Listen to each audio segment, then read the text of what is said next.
All right, let's get it. Ain't Got It Yet podcast, episode 113. I'm Michael Flix, a.k.a. Flixie Hustle. I'm Redd the Exec, a.k.a. your auntie's favorite nephew, a.k.a. the Black Brad Pitt. Are we good? I'm Isabel. The Black Brad Pitt, that's a bold statement right there. Why the Black Brad Pitt? I'm talking about this current version's Brad Pitt. Which is what version? I think he's a dope. You think he's a dope actor? So you acting? So you're acting? No, I just like his style. You like Brad Pitt's style? I'm talking about in the movies, like his sauce, how he be some of his movies. You're talking about his last movie. No, a few of them. What other movie recently? The one he did, Not Another Hollywood Story or whatever, the whole fit, that shit was cool. Okay. I was about to say, we'll let y'all catch that bout later. But we back for another episode 113. Appreciate everybody joining us for all the episodes, man. Normally we start with the weekend recap, but I ain't gonna lie, usually when we do that, it don't it be kind of like, oh, this will So this I'm gonna ask. How's your mental health? How's your inbox? Who's been frustrating you? We'll start with that. Why is that so funny? Why? Go ahead. Well, I'm sure the viewers know who's been frustrating her. It's me. I did not know that's what the laugh was about. I'm slow. I'm running. I said what you said last week. I'm third grade slow. Third grade slow, boy. Hey, somebody hit me up. They say, "What's third grade slow?" I said, "You know, you ain't got it all figured out when you're in third grade. Third grade slow." Ain't nobody in my inbox. I'm content. I'm not mad. You got a lot of things in your inbox. Got a lot of work coming up. Let's get into the topics then. Yeah, those topics. You know, we talking about parenting and fatherhood and all that. It's funny. I was at the MLK block party. Mm-hmm. I was at the MLK block party, and I guess I won't say the people, but the host and the dude that throws the party. I was about to say, I guess I won't say their names, but the host and the dude that throws the party is up on the stage. They both got microphones. They both got like a box of like flowers, like roses. And it's like, oh yeah, all the single mothers come forward when we give you all a rose, da-da-da-da. Which is dope. I don't have no problems with that. Do you think get a rose because you're a single dad? Wait. But just, go ahead. It ain't Mother's Day yet. Just let him say his story. But I think that's dope though. Okay. I think that's dope though. I'm gonna let you. It's like it's New Year's. It's a new year. Like all the single mothers that held it down on their own in the last year. Why are you shaking your head? No, I'm gonna let you say why you're shaking your head after. Go ahead. And so we did that, and all the single. This is the MLK block party, and all the single mothers came forward and got their roses, right? Mm-hmm. And I really wasn't, honestly, just because I'm working, I wasn't thinking about what about, I wasn't thinking about nothing like that. And so I'm filming, and while the MC is hosting, a dude walks on the stage, and it's like, no, he told the host, like, put the mic to the side and whisper in his ear, like, I ain't hear what he said. And then the host comes on the mic and it was like, this dude right here just told me, what about the single father? Show the single father some love. Man, why don't we get this dude off the stage, show him to go about his business, da-da-da-da-da. He a host. And I was like... I'm not talking about a dude that whispered that, but a host, he a host for that. He didn't say... Let me stop capping. Let me stop capping. Actually, he didn't say I was... Okay. I got a bad habit of putting a dub on it. Oh, God. All he said on the mic was like, man, this dude came up here and said, why don't we show some love to the single fathers? And then everybody just started laughing. Why? And I'm on the stage, a single father, and I'm like what? And I was just like, it's got me thinking about like the love that single mothers get as opposed to the love that single fathers get.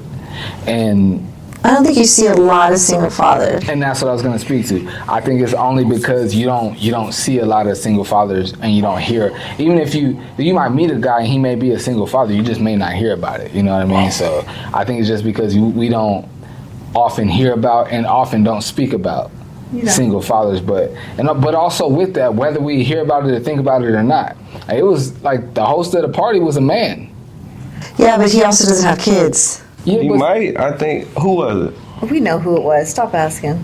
I think he got kicked. No, who? We'll bleep his name. What's his name with the? You said the license. He just got married. Yeah. So. Anyways, I don't think he has kids, but the point is. But the point, here's my thing. I don't have kids either, but why are we gonna? Hate on single dads? Because I know for sure there's some fathers in there, some deadbeat. No, I give credit to single fathers. I think any single father or single mother should get credit. How you gonna? It don't matter what it is. This is not to nobody specific, but my thing is, how are you going to show love to the single mothers only because your ass was a deadbeat father? Because there's some deadbeat ass fathers out there. Plenty of them. It's also some, and with that, hold on. That's a fact. But me being a single father. Listen, let me be clear before I say what I'm about. No. I'm with you. I'm rocking with you. No, but hold on. But no, I don't think you know where I'm going with this. Let me be clear before I say what I'm about to say. We got to clip this. My co-parent is amazing. Right. I'm not saying like I'm not trying to diss. Like she's amazing. What you guys have is rare. She's amazing. But there's plenty of single fathers that's out there doing it by themselves. With no help from the mom, just like there's plenty of moms out there doing with no help from the dad. That's true. I think that should be highlighted and spoken about. And I feel the same way we celebrate and prop up as we should. I'm not saying we shouldn't do it. As we should, the way we celebrate and prop up single moms, I think it should be equal on the other side. We should celebrate and prop up the single dads, and not just because I am one. Now, there is some of that with that. Like, maybe I do feel like somebody should celebrate me more, but it's not just because I am one. I agree with what you're saying. As a single parent, whether you're a single mom or single dad, you should get praised. You should salute to you either way. I have, though, in the past, I have seen men say they're a single dad and ride that train and they crap. No. But I just don't think you hear that too much with like the women's side. Like the women usually won't, but I don't know. Think this. It doesn't matter. If you're a single parent, you're a single parent. That's it, end of story. If you a parent and you married or you and your baby mama tight and it's a group thing, you can't speak on single father or single mother. Wait, say that again? If you remarried? No, listen. If you're not a single parent, okay, you can't speak. You can't talk shit about a man being a single father. If you're a man and you good with your baby mama, your wife or whatever, that ain't your business. And then on top of that, to kind of shit on somebody, say, oh, I don't feel like that's right, because then I'm saying, because for me, that makes me think you probably couldn't do it as a single parent. She probably carrying the load. Because if you talking shit about being a single father, that kind of in my brain makes me think you wouldn't be shit of a single father for a parent. Mm-hmm. And it's crazy. I also don't want to make it. We clipping this. I also don't want to make it. We definitely are. I also don't want to make it seem like or speak like I'm doing it completely alone. Like my parents are helping me. You know what I'm saying? My younger brother is an amazing uncle. Like, he takes care of but at the end of the day, they're not the parents to your kids. Like, and I had this conversation with my also mom. Just before, I don't want to cut you off. I just want to be clear. I just know there's a lot of single mothers out there that have help and they're doing it. I just don't want to make it seem like because I'm a man and I'm a single father that like it's just me. It's me and my two sons and I ain't got no help. Like, there's plenty of single mothers that out there grinding, going hard, and they have help. And I also have help. And I don't want to make it seem like it's just me and my kids and I have no help. My parents help me, my younger brother helps me, and I do have help. I got a tribe, I got a community. So I don't want to. Yeah, everybody needs help. I want to salute and respect my tribe and also speak to that I'm not doing it alone. I think it's though like, okay, I don't know what to say. No, go ahead. No, I'm agreeing with you. I'm also like, I'm not against like anything you're saying because I'm a single mom, but I think, like, I had this conversation with my mom recently about it. It's like, it's not to disregard the help that we have. Like, I have help from my mom. I have had help over the years from my mom. But at the end of the day, it's still me and the kids. Like, it's always just me and the kids. It doesn't matter if I have help. It's still, I'm the mom. And it's just like, so I've had the conversation with her not too long ago, and I was like, you have to understand, it was like, it's different. It's not to disregard the community you have, but the community isn't responsible in the same way you are for your children. So let's give credit to that. Like, you are responsible for your child. It doesn't matter. They're there to help you. They'll help you, but at the end of the day, and there's going to be plenty of times your kids get older where you're going to realize, like, it's just you and your kids, and I have to figure this out. Like, I don't have that. I have a horrible co-parent. We don't co-parent. My kids have spent 2 weeks with their dad over the course of the years of our divorce that we've been divorced, and it's been years. So I've had my kids full time forever. So it's like, and that's it. It's me. And so I don't know, like. And I hear so many situations and stories like that, and that's why I always give so much grace and credit to my ex-wife, to my co-parent, because I'm absolutely not doing it alone. Like, my kids live with me, and on like Monday through Friday and every other weekend, I am doing everything. That's cool. But also with that, like, whenever I call my ex-wife, like, yo, like, can you come up? I need to work. She'll pull up.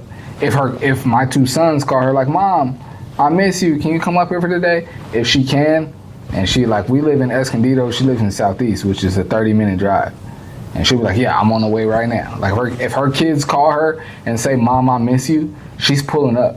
You know what I mean? So, and because she is so amazing in that way, that's why I try to give so much grace and not try to speak so crazy about, like, I am the full-time parent. I am. Like, I'm never going to deny that. Like, and I have a lot of pride in being that. But I also want to give her credit to say that, like, whenever her kids call and say, like, Mom, can you just come and see me?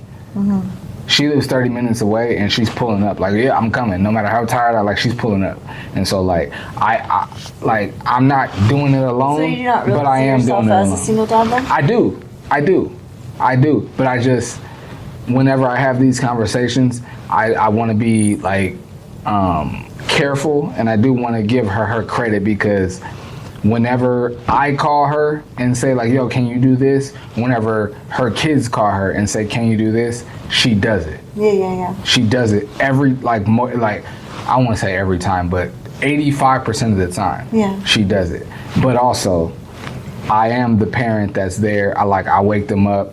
I pack their lunches. I get them ready for school. I pick them up. I drop them off. I take them to all their appointments. Like, I'm the full-time parent. But even with that, you have help. I have help. Like, she's very much present. I have an amazing co-parent. That's really amazing co-parent. You know what I think? Honestly, handing out roses to single mothers on MLK, that was all for performance. It definitely was. That wasn't genuine. I mean, get it how you live. It's still dope, though. It's dope, but I don't think that was genuine. That was just a money grab to get more people to come. Oh, but they didn't promote that they was going to do that. No, they didn't promote it. But so it can't be a money grab then. It's performance. It's performance, but it's not a money grab. Money grab meaning like they gonna come back. Like, oh, it's sweet. So sweet. Okay. Touch my heart. That's fair. I could be wrong. I could be 100%. I thought it was dope. I mean, that's cool, but if they would have presented you with a flower, would you have been cool with that? Like, all single parents, here's a flower, guy or girl? Hell, they could have gave you a shout out. I would have took it. Did they give you a shout out? Just because I'm a single parent, like, just because I'm a single father, and I would like that acknowledgement, I would have took the rose or the flower, whatever. But throughout the course of my night, I would have found somebody to give it to. I would have found a pretty girl to give it to for sure. I think they could have just gave y'all a shout out, and then if somebody get on here and say, "Well, that sound whatever," because I know you got the trolls on here, it's like, damn, they could have gave you a shout out. These people don't just think about that. But now I was bringing it up to say I would have appreciated, like, okay, you giving roses to the single moms, like, okay, let's find something. I don't know what, but let's find something to give to the single dads too. It's not many of them. But let's find something to give to the single dads too. Y'all should do one. Who's it actually in their child's life? That should be the next one. That's fair. I would argue though that the dude that came up and said that to the MC, the fact that he came and was like, "Yo, what about the single dads?" I would argue that he's a very much present father and single dad. The fact that he's saying like, what about the single dads? I'm not saying about him. I'm just saying like, if we gonna call, I'm just gonna say if we gonna call him out, you better be on your shit too. Then yeah, nah, that's fair. That's it. On all parties, make sure you on your shit. That's all I'm saying. I'm not mad at that. Let me ask you this. It's a kind of a hard pivot, but I used to be good at segues. I'm not the best at them no more. I want to ask you this, and it works perfect. I was having a conversation with somebody. What was it, last Saturday, about about the word sexy. Mm-hmm. About the word sexy and how such a weird word. It is kind of. Okay, before we get into it, how so? Why is it a weird word? It's not weird. It's just like no. You said it's a hold on. Before you go, Ryan. You said it's a weird word. Why do you? It's a weird word. Like how so? Why is it a weird? I don't think the meaning behind it's bad or anything. I just am like it's just a weird word. Like sexy. I don't know. It's like it can be overused. Everybody uses like ooh that's so sexy or ooh that's sexy or ooh everything's sexy. It's not like the 90s where it was intimate and it actually meant something. Now people just be slapping it on now. Okay. I think, is that what you, it's just overused? Maybe even called your dog sexy. Why would you do that? Oh, he's just so cute sometimes. And see, I do show love. Well, you guilty of it then for overusing it. How is a dog sexy? He's so confident. He's not sexy. The dog is not sexy. It was just like I love you to life, but if you calling a dog sexy, then you guilty of what you're saying right now. I am, and I think that's the thing though. And I think that's just not a word that's taken seriously. Okay. That's the best way. I don't think the word is always taken seriously. So you don't take it seriously either if you call a dog sexy. I feel weird when a guy has told me like, "Oh my God, you're so sexy." It's like cringy to me. They do be cringy. And I'm confident in myself, but when a guy's like, "Oh my God, you are such a you're so sexy," I'm like, "Oh God, like, is there any other word you could have used? Like, if you've done something different?" I don't know. That's just me. And it's not to say I'm not confident in me because I know who I am and I'm very confident. But I'm also like, I just don't. That word just gives me like. That's exactly where I was going with it. The difference between like how women feel about being called sexy is now I want to say as opposed to like just the contrast of like how women feel when a man calls them sexy and how a man feels when a woman calls them sexy. Because I was having this conversation and we were out at a bar. Yeah. One of my closest friends, Sarah, that I used to do the podcast with. She had an event. We was outside. She ended up going home. Everybody went home actually. And I was just out with Sarah, she's one of my best friends. I was out with her cousin Z. Shout out to Z. She watches the podcast. Shout out Z. We were talking about that, and I said to her, I was like, "Nah, like women very much appreciate being called sexy, depending on where they are." You know what I'm saying? Like someone was like, "Oh, you call me that? You objectifying me." Like I've come across that, which I think is unfair. But how people feel is how they feel. But I was talking to her about that, and we got into that conversation. And while we're sitting there at the bar, I was telling her like, women appreciate being called sexy more than a man does. Like it's like if a man calls a woman sexy, it's like, "Oh, you sexy." Like she might take it as like you objectifying me, or she might take it as like, "Oh, this nigga think I look good." Like okay, and we was having that conversation. And while we were out, she was like, "Okay, I'm gonna test it." And we're out, like it's not like a club or nothing like that. We're downtown at a bar, and she said, "I'm gonna test it." She turned around and she looked at this dude, a dude that was already kind of like kept looking at her. She's a pretty girl. She got like a, you know what I mean. And a dude kept looking at her. She was like, "Hey, sexy." Like most people would appreciate. I appreciate it for my partner. Okay. I appreciate it for my partner. I'm listening. That's it. Like if my partner was to say like, "Hey, you're sexy," I'm like, okay. But like, I think it has gotten used weird when it's like out and about and a guy's like randomly like, "You're sexy," or you know, a guy you're just meeting is like, "Hey, like, you know, you're so sexy." It's like kind of just like, can we just? I don't know. It just gives me cringe. Mm-hmm. Like, "You're beautiful." I'll take that. "Oh, you're so beautiful. Thank you." Like that to me is like more than like sexy. Why is sexy a cringe? Because usually when the guys are like, "Oh my gosh, you're sexy," or "You're so sexy," it feels like there's like a that's taking a different turn. It just feels like it's taking a different turn. That's why I say it. Like, if it's later on in a relationship, you want to say it, okay. But like, that's your starting point, or like somewhere just at the beginning, it just doesn't. It's just like, okay, we know we're coming in this way. Okay. I hear everything you're saying. If you're, of course, you're sitting next to your man right now, so I'm respectfully. If you're single, Yeah. If you're single and you're just out at a lounge, at a party, whatever, Yeah. and a man walks up to you and he's like, "You are so sexy. I've been trying to talk to you. You are so sexy." How would that feel? I have to feel the vibe out. It's usually their vibe is like, that's just usually, it's like, okay, where are we going? Where are we going with this? That's usually my that's just me. Maybe I'm guarded like that. Like, I'm like, all right, where are we going with this? You know, it's just like imposed to like, oh my God, you're so beautiful. Like, I don't know why beautiful hits different than sexy for me. Like, if you're gonna approach me, that's just me. I agree, and it should. Like, beautiful should. Like, sexy is just one of those, like, when I've had both. Like, people come up and just be like, oh my God, you're so sexy. And it's like, cool, I don't know you. Like, that's the way I feel about it. It's like, I don't know you. But, all right. I don't know. That's just maybe I'm weird, but that's just my thought. No, I don't think that's weird. I don't know. Is that weird? That's weird. Do you call people sexy randomly? Have you ever walked up to a girl and been like, oh my God, you're so sexy? No. I feel like... Have you ever walked up to a girl and just been like, you're beautiful? In my younger years, but then I started realizing that, like, when you outside, like, I stopped doing it because, like, when you outside and say you see a woman in the club or out, everybody says that to her. She probably. Thank you. That's the best. So like you hear it. Like I like my first glimpse of like. I think I was like,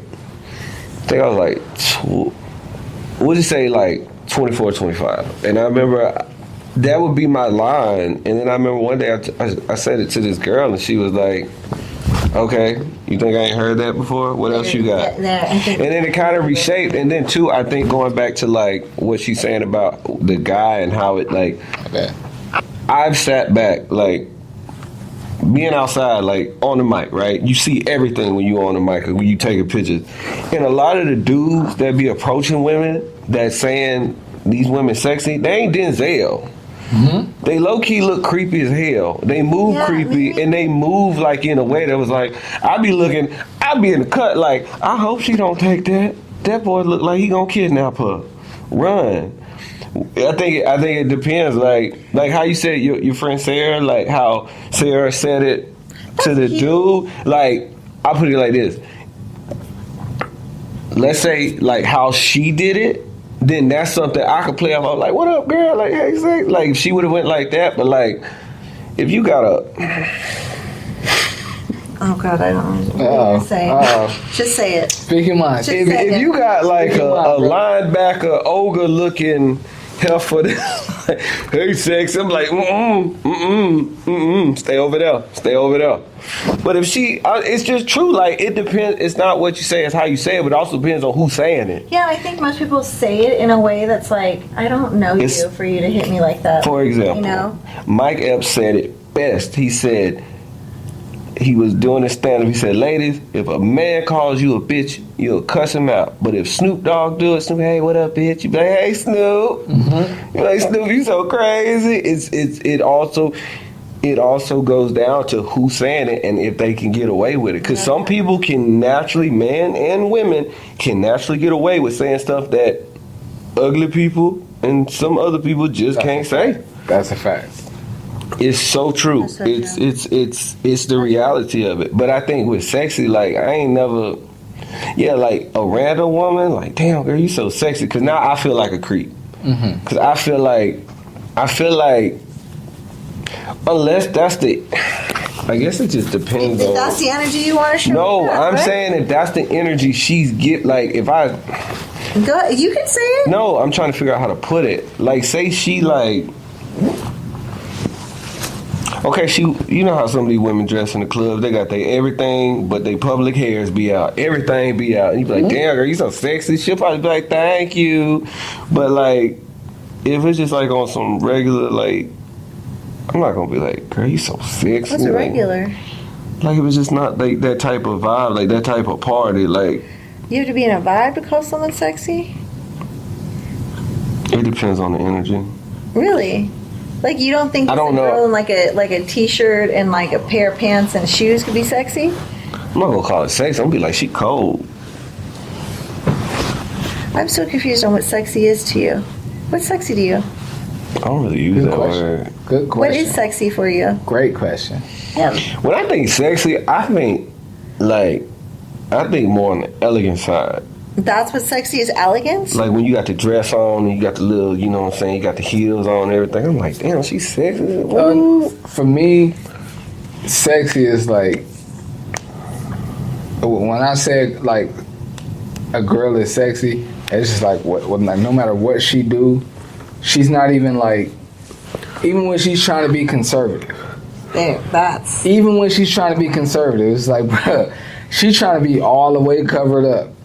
And she's all the way covered up. And I could still look at her like, bruh, she like, yeah. And I was like, of course, like, she's like the epitome of it, but like Rihanna.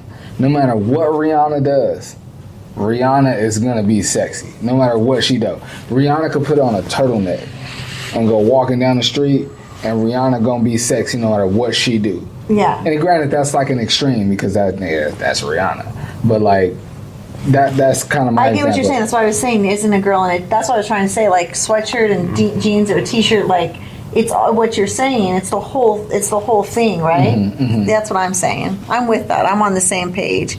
It's the whole thing. Mm-hmm. Mm-hmm. Yeah. That's the way I see sexy. I'm like, it's the confidence, it's the vibe, it's the dress, it's the look, it's all the package. I don't care what you wearing. If you presenting it the way you presenting it, it's sexy. Now, respectfully to you, know, like I'm not trying to do too much. Like you're a pretty woman, so I'm sure like you've been called sexy a lot. But like for us as men, like what does it do for you like when a woman calls you sexy? I'll pause right now because like you're in a relationship. It's fine. You don't have to apologize. No, you ain't got to apologize. Yeah. I get hit on outside all the time. Like cougars. Yeah. They be trying to throw me in the trunk. I mean, it don't. But what is it? Do they call you sexy? I don't.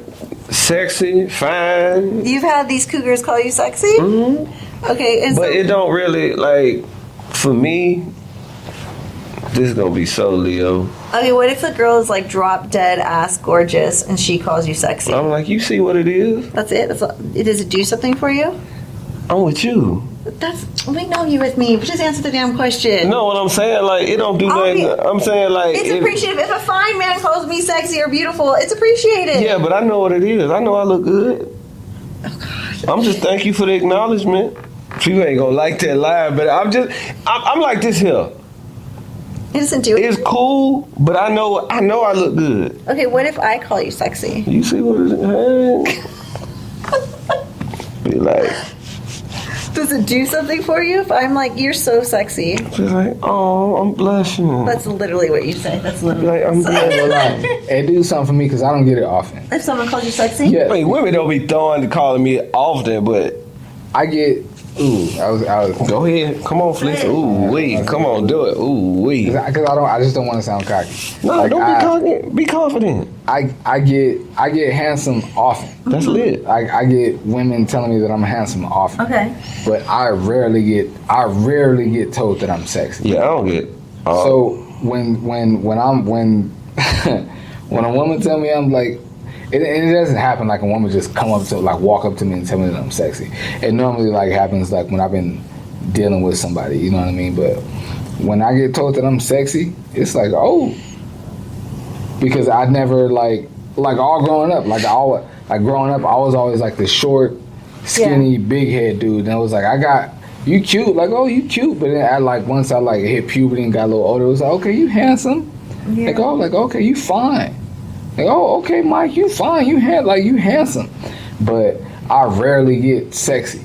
So the times that I have gotten sexy, it was like, oh, okay. Even if I don't you know what I'm saying, especially like the journey that I'm on now, and like you know, the whole, like, you know, the Christian walk that I'm on now. But like, you know, but even with that, like, if a woman like tells me that I'm sexy, it's like, oh, you like that. It's like, because I don't get it often. Yeah. So it's like, that's like for me anyway, because I don't get it often. It feels like a different level of admiration. So for me, like when I get sexy, it's like, oh, you think I'm sexy? I'm not trying to get in bed with you, but I like that. Okay, tell me more. Tell me I'm sexy some more. I like that. Yeah, when I think sexy, I be like, oh, you on that type of time. Mm-hmm. That's what's on your mind. But if a woman says handsome, that's casual. Oh, I think you're handsome. Well, thank you. But if she like, you sexy as hell, I'm like, girl, you better stop. Yeah, I don't think I'd ever. I'm here with you. Say you better stop. I'm here with you. I don't think. I would never call a woman sexy outside. Like if I call her, like if I tell a woman she's sexy, like we dealing with each other. Okay, that's my point then. So then what would your thoughts be when a guy's randomly calling a girl sexy? Like she walks by and the guy's like, damn girl, you sexy. Like then how are you asking me, like how am I taking that then? If you're like, if you hear a guy randomly, I walk by, because it happens often, I walk by and somebody's like, damn girl, you sexy. How would you, like, and I don't know the guy, so how do you think the girl should take that? I would imagine as a woman it feels objectifying. It's like low-key catcalling. There you go. That's why it's kind of like, I don't really take it, like, ooh, especially unless it's coming from, like, my partner, then it's like, okay, that's different, but, like, it's catcalling is a good word of saying. I feel like, yeah, sexy, just calling a random woman, unless maybe, but then this goes back to you kind of have to have some sort of interaction. Like if we say it's like a random, y'all both randoms in the club, but like she giving you eyes, you look at her, she looking at you, and y'all kind of dancing up on each other, and then you like, damn, what's your name? She like, oh, my name Bree. Remember them days? My name Bree. Like, what's up, Bree? Bree like, damn, you looking good. And Bree like, you looking fine. I'm like, girl, I ain't gonna lie, you sexy as hell.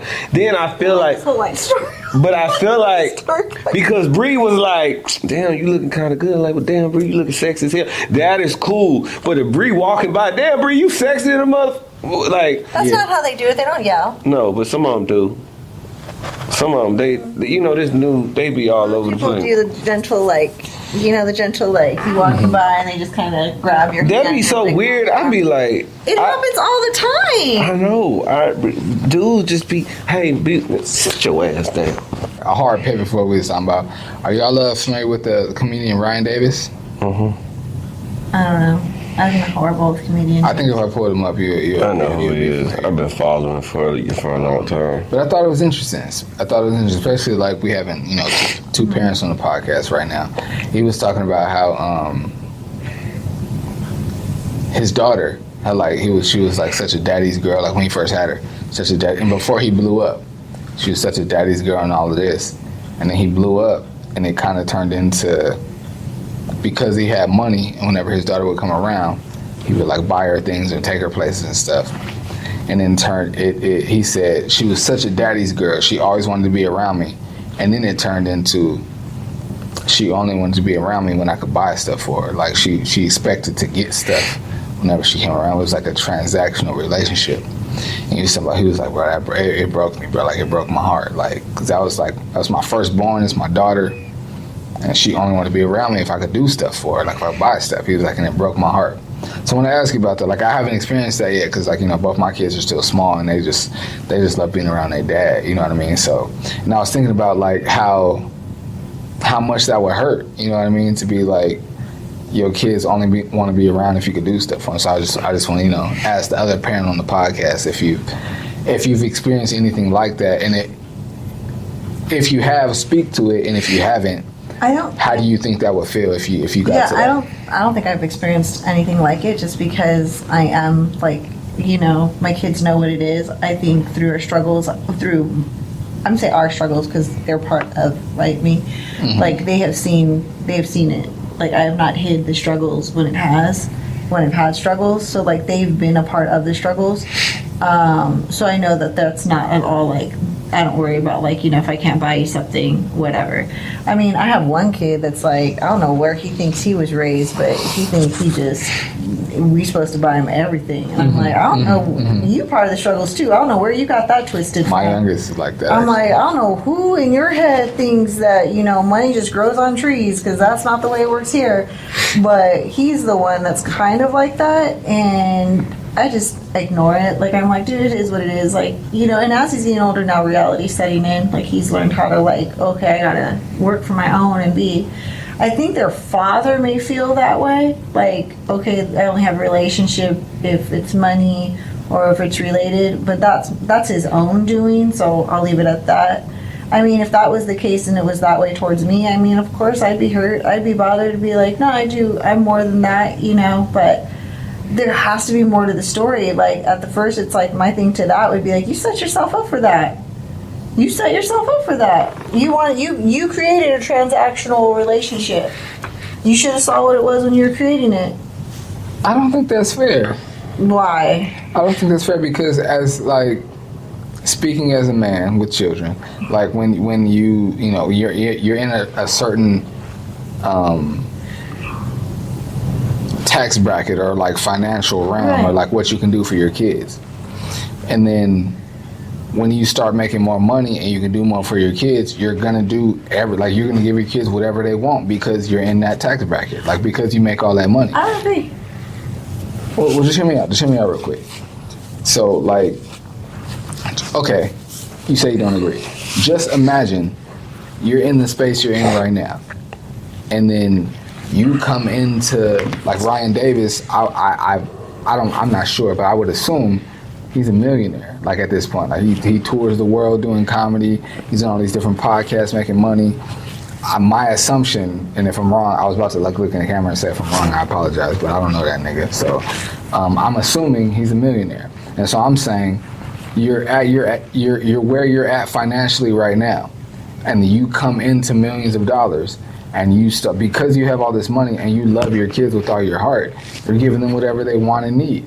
You want a PlayStation? I got you. You want karate? I got you. You want whatever? You know what I'm saying? And so you have the money to do whatever you have the money to provide whatever they want to do. Yeah. Just hear me out real quick. And then so once it gets to that point when you can provide whatever they want, all they have to do is ask, and you can do it. Mm-hmm.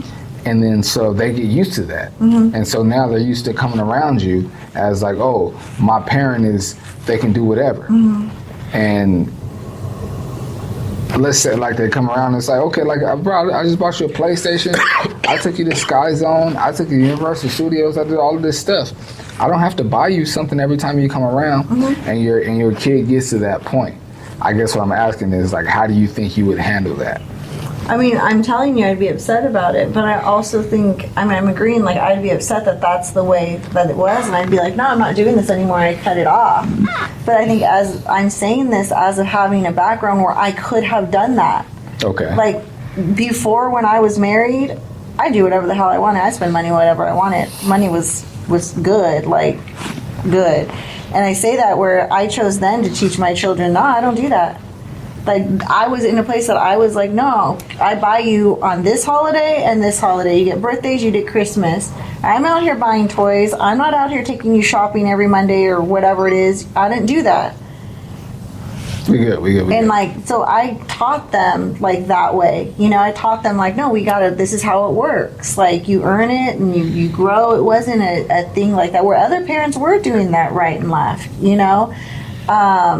And then later on, like, I did do, like, there's been a lot. I own my own business where I have made pretty well money that I could do whatever I want to do. But I chose to tell my kids, like, I will buy for you if it's in the betterment of you. Like, I'll pay for soccer. I'll pay for the private sports. I'll pay for all of that. If this is what you're wanting, you want to grow in it, you see you want to go to college with this, you want to achieve it, I'll pay for it. I never created a transactional relationship with my children like that on purpose. I could have. Absolutely. I chose not to. Like, and that's what I'm saying, like, I made choices not to do that. I taught them how to work. I taught them how to work for what they want and how to, like, do those things and focus and grind and you want to go to college, whatever it is, like, everything had something to it. It was never, I'm going to go buy you this name brand, this name brand, this name brand. Was there moments? Yeah. But that's not the relationship I created. So when they got those, they're like, oh yeah, like, this is cool. I like it. But again, I didn't create those relationships. That's why I say, like, I would be hurt if that's the way they saw me, but he has to realize he could have said no at any point in time. At any point in time, he could have said no. He could have seen the pattern and been like, oh, wait a second, let's do this instead of this, or let's trade this for this, or whatever it is. Like, he could have done that. You know, I don't know, like my mom was a single mom. She struggled, but then when she got married, she had a whole bunch of money. And she used to love taking us shopping at Nordstrom's and name brands. All of a sudden we were buying, we had things. We had stuff that I didn't grow up having until later on in life. But she made sure to teach me. When I got of age and I got a job, she was like, all right, pay some. Pay your insurance for your car, pay your this. So she you know what I mean? It wasn't just a transactional relationship. It was, like, I will do this, but you're also doing this. I don't disagree with anything you said. I guess I'm more so trying to look, I guess I'm more so trying to look at it like, how you say you could have done that though? I guess I was trying to like look at it like more so from Ryan Davis's perspective. Like he's got like I said, he's a millionaire. He can buy and provide anything, and so it's like, and I can and I will and I have done. And so now at this point, like you were saying, like you could have. I think what he was saying was I have it. Like not that I could have, I did it. I did it. Whatever my kids wanted, I did it. I had the money to do it. Yeah. And so it's like when it gets to that point, it's like I worked this hard to give my kids whatever they wanted, and I achieved it, and I've done it. And so now that we're at this point, it's turned into a transactional relationship. I do okay for myself, but I don't have a lot of money, and like whatever money I get, I try to make sure, like not even I try to make sure you know what I'm saying, whatever, like if I got money, my kids want something, we going to get it. Mm-hmm. You know what I'm saying? And so, and also envisioning myself, because I plan to be very, very well off with money. Like I envision that for myself. And so I'm just like, I was trying to put myself in his shoes, and to where like if I've came from nothing and finally got it, and I'm giving my kids the world, and they get to a point where they feel like, well, my dad got it, and he gonna buy and pay for whatever I want. And if he can't, or if he doesn't want to, then I don't want to hang out with him. That would be heartbreaking. That would be absolutely heartbreaking. Like I couldn't even. That would be heartbreaking. But don't you raise your kids and to have character and their beliefs? Yes. So then don't you think in some way that he could have changed or altered that too?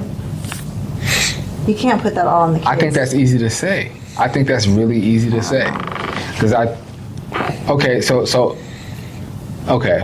so what do you think, where do you think his mistake was? What do you think he could have done differently to where his children, like his daughter, wouldn't have been speaking that way and behaving that way? With all due respect to Ryan Davis. I think that I don't know what their conversations are one-on-one, but I absolutely you don't. But I'm just saying, like, that maybe that's what could have been. Maybe they could have had certain conversations or ground rules or situations or, responsibilities, or taught different things rather than just like, I'm going to give, do, and do, and do, and do. Like, he could have. You see as a parent when your kids start acting up. There's no, oh shoot, this hit me from left field. No, you see what it is when your kids start misbehaving. You're like, okay, this is kind of creating a habit here, or I see them acting up. Like I'm sure. I don't want to cut you off. I don't want to cut you off, but I want to be very specific to the conversation. He was never speaking about his daughter misbehaving. No, he's probably not going to tell everything about his kid. But yes, fair. But I want to speak specifically to what he was speaking to. He wasn't saying his daughter was misbehaving. He was saying, I've made it to a level where I make this much money and I could do whatever for my daughter. I could buy her anything. I could take her anywhere. And it got to a point where when she comes and hangs out with me, when she comes to my house, her expectation is my dad is going to buy whatever and he's going to do whatever. And if he doesn't, then I don't want to be with him. That's the perspective that he's speaking from. I get it. So let's speak to that. That's what I'm speaking to. You're not understanding. Okay, help me understand. Can you help him understand? Do you understand what I'm saying? No, you don't. I'm trying to say, I'm not saying she's misbehaving. Okay, I need to. Well, I only said that because you said that. I know. So what I'm trying to say is, when he was doing this, he had to have seen this before it happened. So yeah, maybe now he realizes, oh shoot, my daughter only wants to hang out with me when she's getting something, right? But none of this happened overnight. That happened to my cousin. Like, you literally created your daughter to be your daughter, and it didn't happen overnight. I see. So there had to have been some kind of like, oh, maybe I could have pulled back here, or maybe I could do this. That's what I'm trying to say. That's where I'm like, that's what I was trying to say with misbehaving. I wasn't trying to say she was, but that's what I was trying to say. Like, this didn't happen overnight. Mm-hmm. So you're over here going like, oh, I'm hurt that she doesn't want it. I get that you're hurt, but you know what? You made it. You made her like this. You could have changed it at some point in time and realized what was occurring in the moment, but I don't know why you didn't. But then, too, on the flip side. Okay. Talk to me. It could have just been a natural thing. So I'll use my cousin, for example, without getting too much detail. Shout out to my people. And this is just going off what he told me. It could be better now. I don't know. But, like, he was a single father. Well, no, he shares with his ex-wife. But basically, like, him and his daughter, real close. And then they just hit a point where it became transactional. Like, I don't know the whole story behind it, but he told me, he was like, cuz. I was like, cuz I remember one day I asked about it, like, how cuz doing? He's like, cuz she only called me, cuz she don't live with him. She stayed, I don't know, I think she stayed in North Carolina, but basically he was like, cuz she only called me when she wants something. I think dads and daughters have a hard time like that, though. It could be. That's fair. I mean, I think too, though, I mean, we don't know the age of his daughter or whatever, but then it could be just a phase. Yeah. It could be. I mean, she could just be in that teenage or whatever girly stage. How old is his daughter? I don't know. How old is that girl? I don't remember what he said. I don't remember. But then, I think this is just thinking about it. But I mean, if let me just look it up. I was about to say, if she's old enough to be like, yeah, you can call it by that. I'll just look it up. Go ahead, though. I'm sorry. I mean, like, there could be so many different factors into it. Like, she might stay. She might not see him all the time now. So when, like you say, when she sees him, it's always transactional. So then maybe, depending on what age she is. I remember when I was little, I was telling Ryan that when I was little, my dad married my stepmom. My stepmom was rich. She was rich. And I would go to my dad's, and they had everything. And yeah, you remember my mom, we had nothing. Night and day, okay? So I go to my dad's, and he would just, as soon as he got me, let's go to Toys R Us. And he'd buy whatever you want. That's literally what he would do. I could pick whatever toys I wanted at Toys R Us. Get back to the house, and my stepmom would turn around and tell him, we ain't doing this. We ain't doing this. Take them back. This isn't the way this relationship gonna work. And you took them back? Took back the toys. Wow. So it's like, that's why I'm like, okay. I don't know how I feel about that one. Mm-hmm. It's kind of jacked up, but that's a case by case thing. Yeah. For sure. So, but I think too, like dads and daughters have a hard time, and I think probably he'd take it hard because it's his daughter. But that's our hard relationships, and I think, like you said, just to get to the bottom of the question, I'd be really hurt if that was my case. I'd be really hurt. For sure. That's got to be heartbreaking. Yeah. Because it's like, I created these little people, and like I just. Like, you work hard for them. Yeah, like I like my older son. Actually, both my kids, but more so my older son, Baron, and also he's autistic. But like for him to,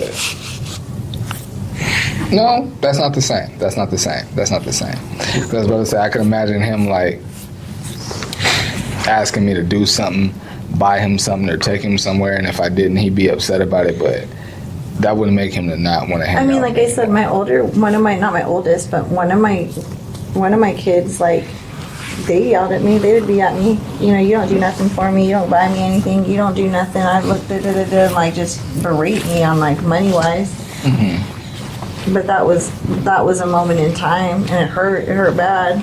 Because I was like, dude, I'm doing everything for you. Every single thing I do is for you. And it hurt. Like, I can't explain the pain that it felt, but it hurt to the point that I was like, okay, leave. Like, get out. Don't stay here. Because, whatever. But goodness gracious. And they did leave for like a moment. How old were they at the time? 17. Yeah, he was older. 17. He was 17 at the time in high school. So yeah. That's tough. And I was just like, I don't care. Like, you ain't gonna yell at me like that and make this like a thing like that just because you want this and that. I don't know what gives you the right to think you. I don't know where you were raised. Yeah. But yeah. I don't know what you think got going on. My guy Redd, I used to be better with the segues. We're just gonna hit all the topics and we're just gonna do it. But you want to talk about the Sugar Shane Mosley situation? Well, we're gonna be here all night. No, so I seen obviously the divorce. It happened. When did the divorce happen? I think it was like 2000. Yeah, let's do it right. I'll look it up too.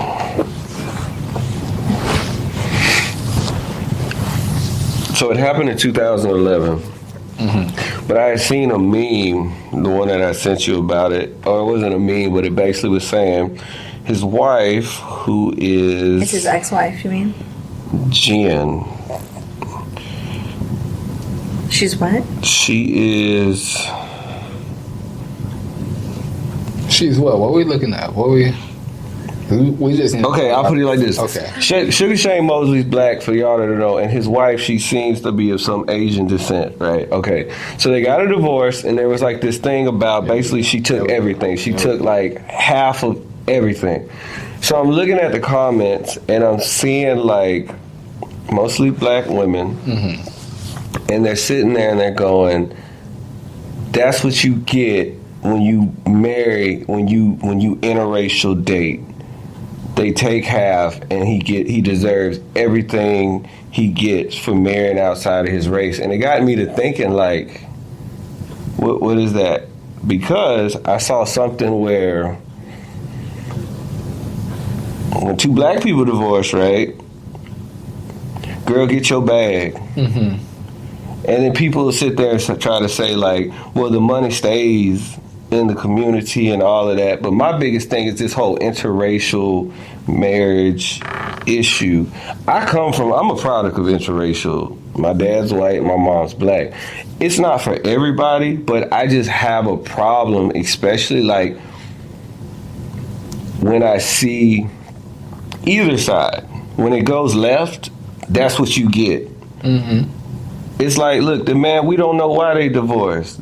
But why is it okay? So he deserves all of this because he married outside his race, and because she gets half, that's what he gets. Okay, so what if he would have divorced a black woman and she took everything? Y'all be high-fiving, and it's like, so to me, and people hate this word, but it sounds like bitterness. And it's like, why? He's not even in your tax bracket. She's not in your tax. That's like me getting upset because Lucy Liu or somebody got a divorce. That's not Lucy Liu. It's Lucy Liu. But I'm just saying, like, I just find this thing, like, when it comes to interracial marriages and stuff, people always seem to get pissy with celebrities. And it's always like, that's what you get. And it's like, why? I get it. Some people want to stay, because I've talked to people. I talk to black people. They say, I want to stay in my race. I've talked to white people. I've talked to Asian people. I've talked to a lot of people. They want to stay. And I respect that. But I don't feel like just because you want to date outside, that doesn't mean why should you be looked at like shunned or like, oh, you just this evil person. Like, and I know mixed people. They say, I'm mixed, black and white, but I'm going to stay on the black side. I say, like who you want to like. If you want to stay this way or stay this way, that all means, but I don't feel like you should downplay somebody or talk down on somebody because they want to be with somebody outside of their race. Like, I've had people ask me why I'm not with a black woman. Why are you pointing at me? No, because they asked me because they like what? Because we were like, you got a girlfriend? Yeah, I got a girlfriend. They'd be like, well, is she black? I'm like, no, she Mexican. And they come back and be like, well, why she ain't black? And I said, well, wasn't no black women around when I was looking for somebody. I was like, she was right there. Like, I have no problem. I like all of them, but I'm with her because I like you. Randomly right there, but yeah, go ahead. No, but what I'm saying is like, this is my only thing with the interracial dating I have a problem with, especially with black men.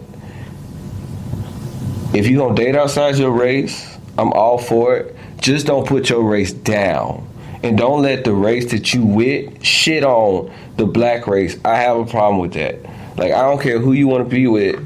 Like, whatever you want to be with, cool. But don't give them a pass to put us down as black people. Like, I don't agree with that.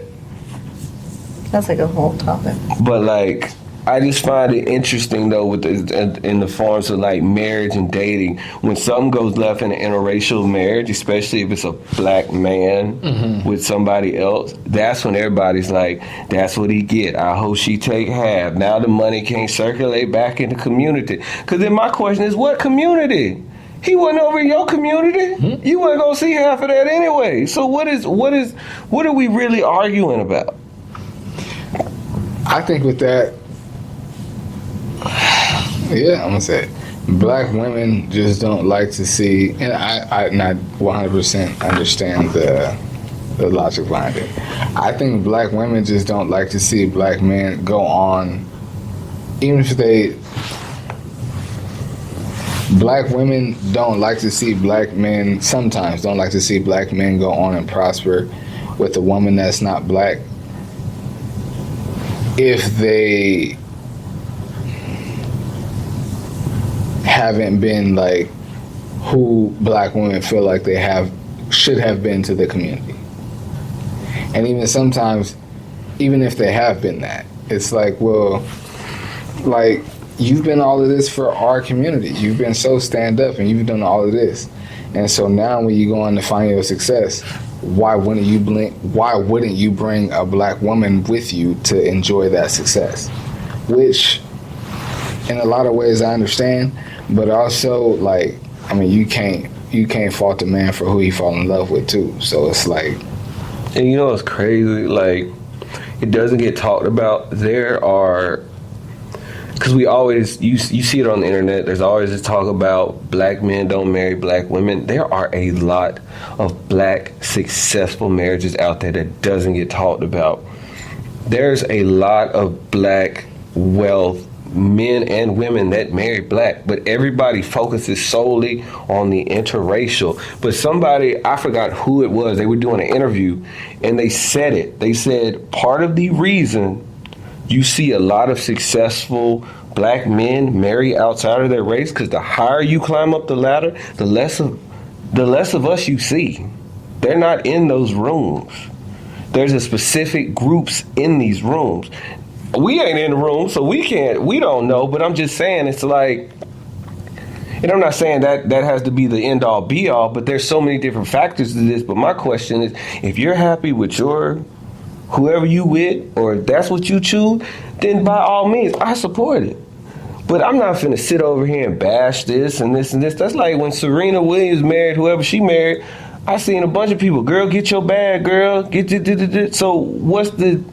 It just goes back to the whole one-sided. It's like, that's a good point. Be who you want to be. And like I said, this is not a bash, because I know with some women, especially when you mention black women, then everybody's like, we're attacking this. Nobody's attacking nobody. The issue I have across the board, because it's not just black people, white people, Asian, Hispanic, everybody's going to feel some way about interracial dating. But what I see more of is just black people are more vocal about it, of the downfall of another black person. That's the issue. It's like, why? That's it. I hear you. That was good, bro. I'm glad we gave you that clear. I should have had the next topics ready. My bad. How many more topics we got? Not too many more. Let me see. I got to be better with that.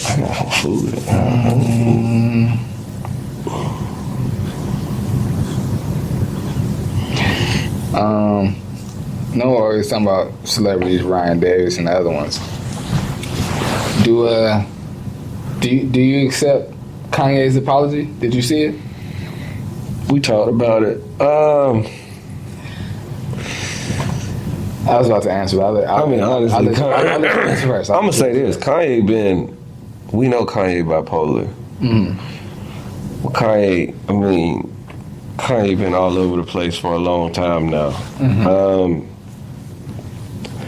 I think it's one of those. You just got to see what happens next. Really?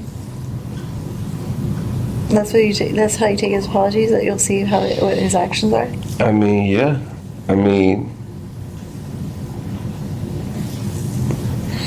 We'll see how he feels in the next couple months. Supposedly he has his meds and everything under control now, so he's like, "Oh, I'm not gonna." I'm trying to find a post so I can read a little bit of it. I'm sure I'm gonna find it somewhere. But I didn't see his whole apology, but I heard everything about it. I know he apologized to the Jewish community and everybody. I don't take it serious. That's what I say. You gotta see what happens next. Yeah, I don't take it serious. 'Cause how many times has Kanye he crashed out? Yeah, he crashed out. George Bush don't like black people.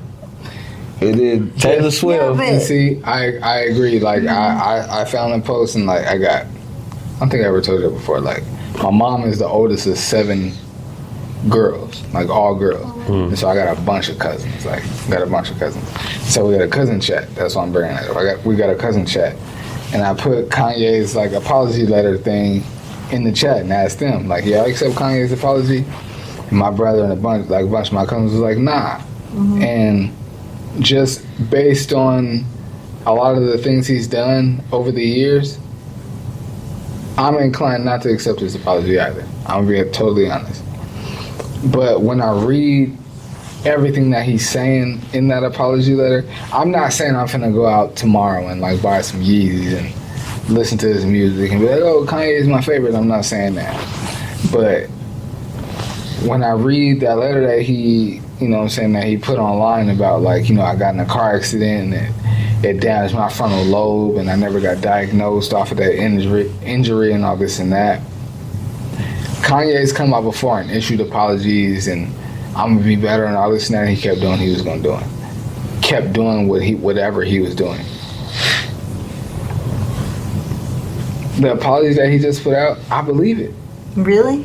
I believe what it. About didn't he say something in the apology letter about the fact that over this time his meds weren't right? Oh, my phone died. I can't. He was literally talking about his meds not being right and for so long. So you're bipolar. You spent all those years with messed up meds.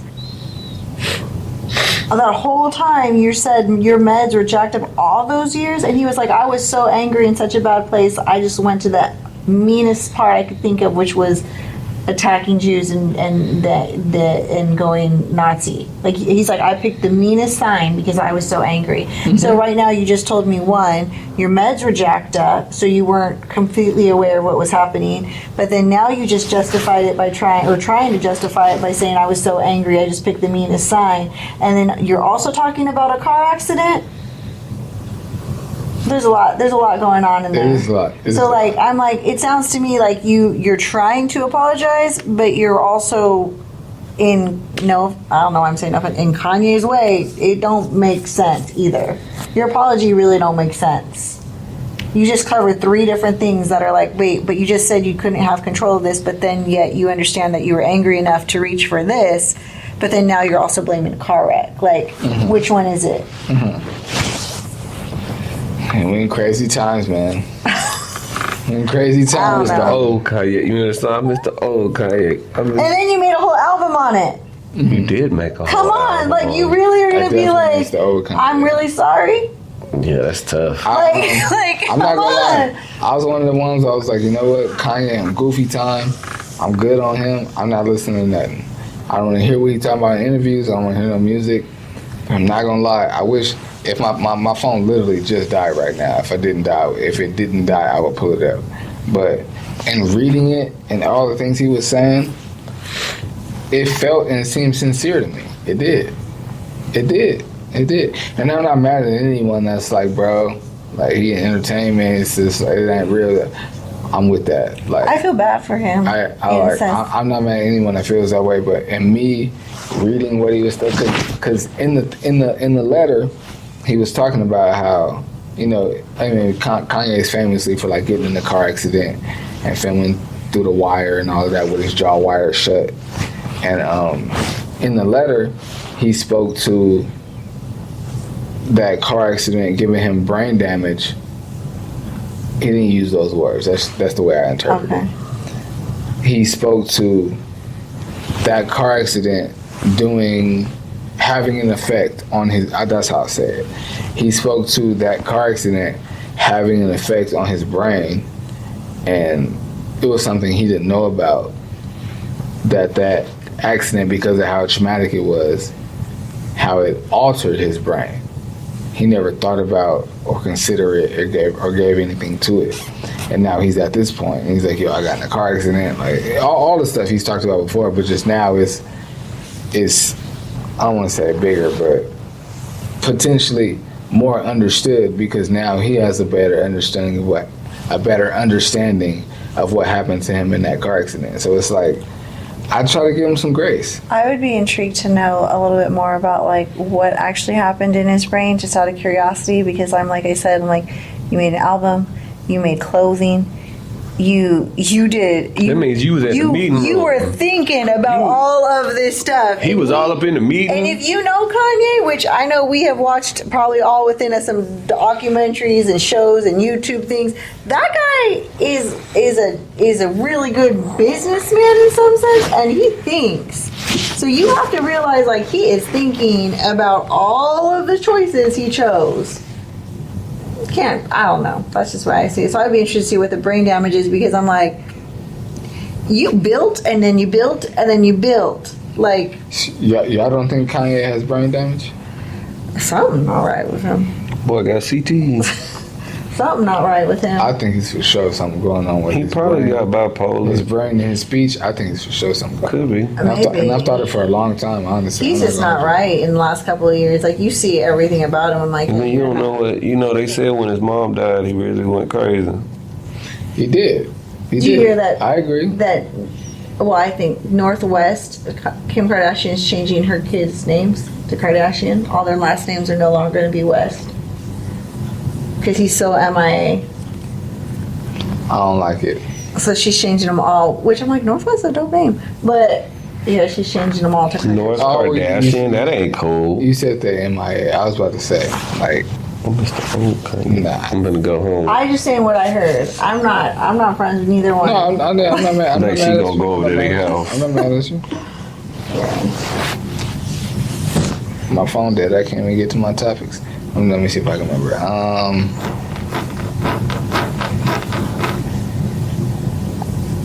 Why did you not like the MIA statement?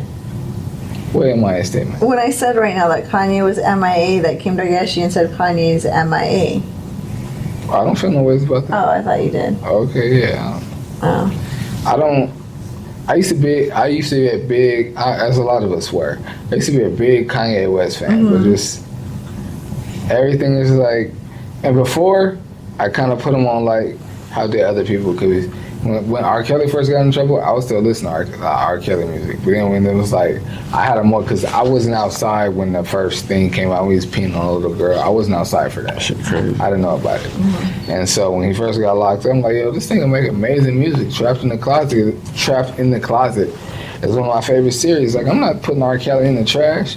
And I learned more. I was like, oh no, we're going to put this thing in the dumpster, and then we're going to light the dumpster on fire. Damn, not light it on fire. Got to. He was abusing young kids, bro. Man, how old was, like, what's he? Aaliyah was what, 15, 14? She was young. She was young when he was with her. She was illegal. That's a whole topic in it. Yeah, that's a whole nother, yeah. Oh, we could touch it for a second. What's the topic? No, they're saying like she was just really young. I mean, you look at it, like it's like one of those. Nobody wants to say like what was out there. No, but honestly, like it's one of those things. R. Kelly did. You know, he was messing with underage girls, but the crazy part was everybody knew about it. Yeah. The parents played a role. It wasn't like R. Kelly was kidnapping like these women. They was like being brought to him or whatever the case. Like one girl, that documentary was so twisted. Like the girl was with him. The family took the girl. They basically kidnapped the girl back.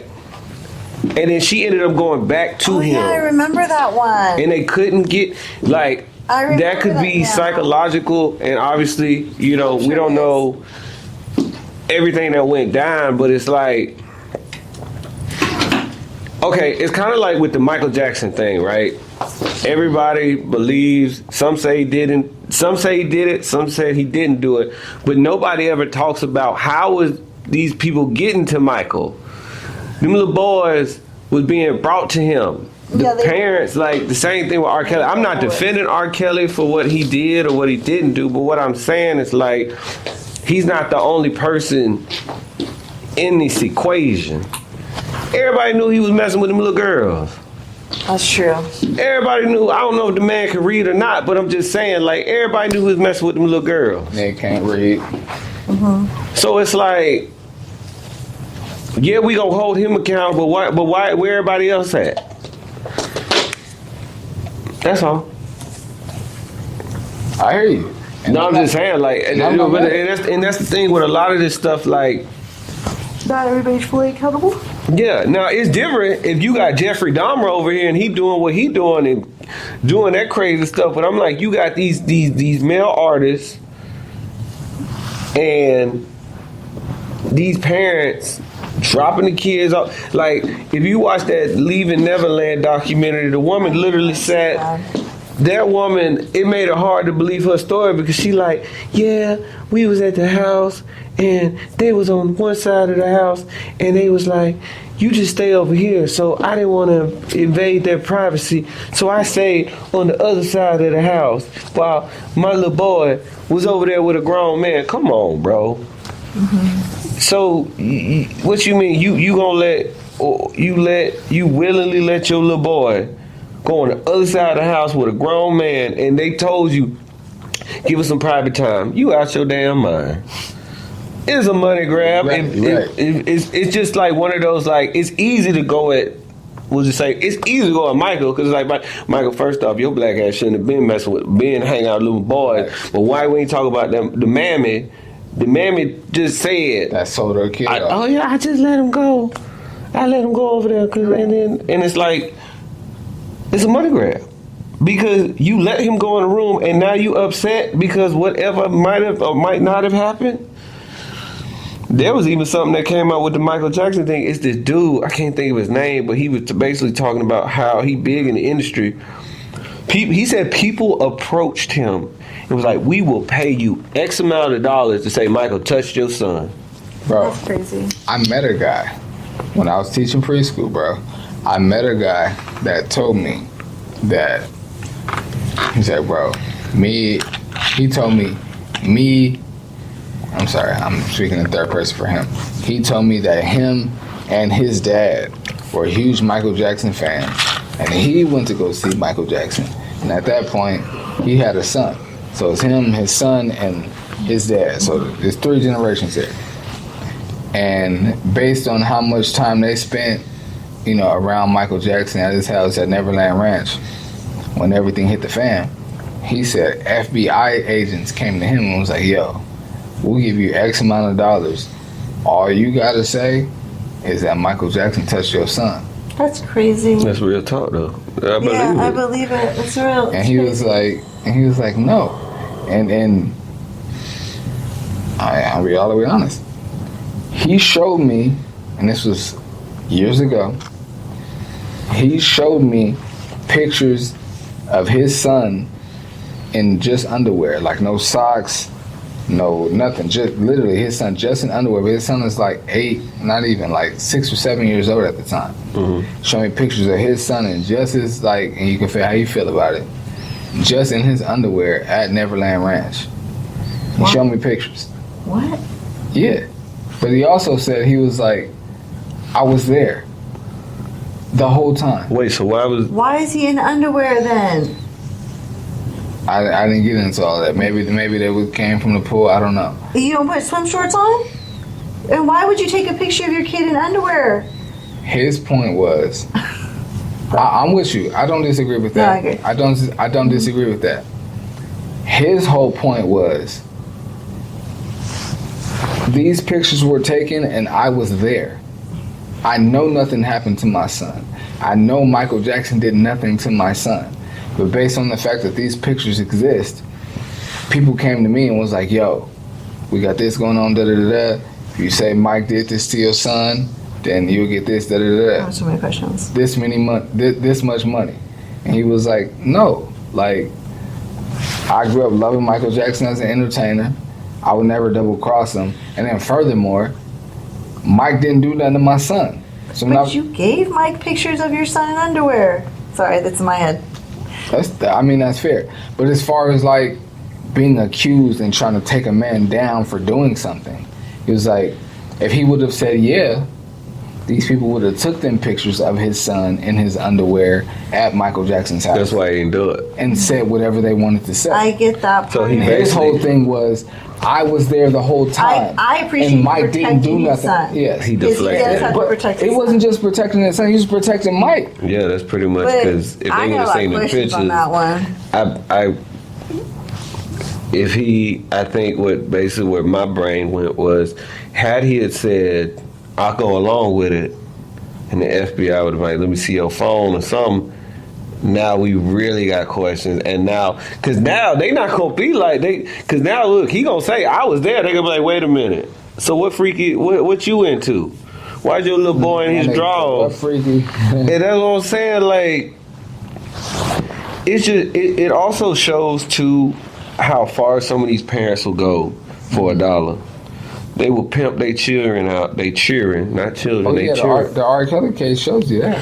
Yeah, and it's like, yeah, it's just crazy. I mean, everything shows it right now. You have the Epstein files, but yeah. I mean, there's just so much. The tie. It's just it's scary, but it's like that's the tie they don't ever talk about. It's easy to go after the accuser, but it's like y'all not looking at everybody else that was around, the entourage. Like, who gave Aaliyah away? R. Kelly didn't kidnap Aaliyah. Her dad. Yeah, that's true. Nobody ever talks about that. I think it was the uncle, actually. Was it? The uncle, because that's part of the reason. It was a man in her family. I think it's the uncle, because that's part of the reason why her catalog ain't on iTunes. It might be on now because he won't release it. He owns it. Something like that. But like they say that in the but it's no secret in the industry. Like the kids, they get, lack of a better term, they get passed around. They go stay with these other celebrities, these other artists. It's obvious now. I mean, look at Usher, right? You look Usher, at Justin Bieber, NSYNC, the Backstreet Boys, like all these people that came up as kids, like, and then it comes out like, and then it the story seems so similar. Like, yeah, my mom signed over the rights to Diddy. The parental rights. So you that want to be a star that bad, you sign over your child, and then, like I said, it's crazy. Like, I could never do that. I would never. Like, that's just crazy as a parent. It's a crazy thing because, like, you know, it's on a small scale right now, but like doing this podcast, like we do entertainment, you know, and you know I've worked in entertainment and some larger scales before, but it's like, for me anyway, it just makes you think about, like, do I really want to work in that field, or do I really want to do that? So, like, you don't have to do anything crazy or grimy or sexual or anything like that, but it also makes me think that if there are so many people that live in this world already or have grown up in this world already, like, to be in that world. Yeah. I think I'm going where you were saying. I just had this random thought when he was talking about like the parents that sign their kids off, and you're like, who would really do that? Like, who would sign their kids off?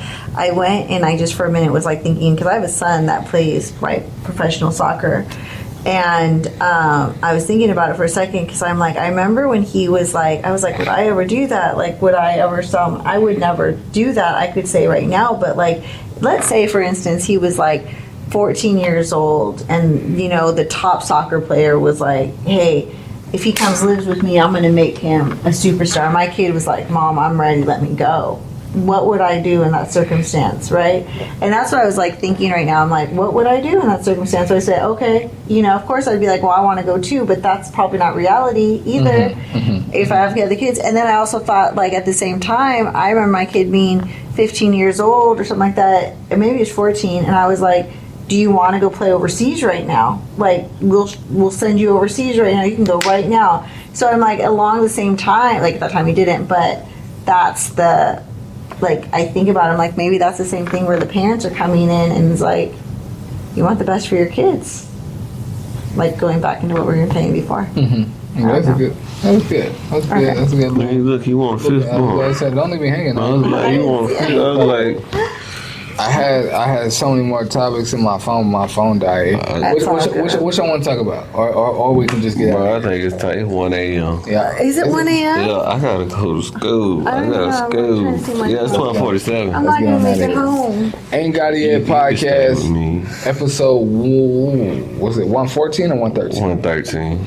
Ain't Got It Yet podcast episode 113. We appreciate y'all tapping in with us, man. Appreciate y'all rocking out. Till next time. What's up? I thought you were going to tell them who you was. Oh, I thought you guys were like... No, normally you be like... I usually do. Oh. Ain't Got It Yet podcast. You made a weird face. Stop. Ain't Got It Yet podcast episode 1. Was it 14 or 15? No, 113. Episode 113. I'm Michael Flix. I appreciate y'all tapping in, man. It's been a good journey, man. I appreciate y'all tapping in. Until next time. Take care. Hey. Yeah.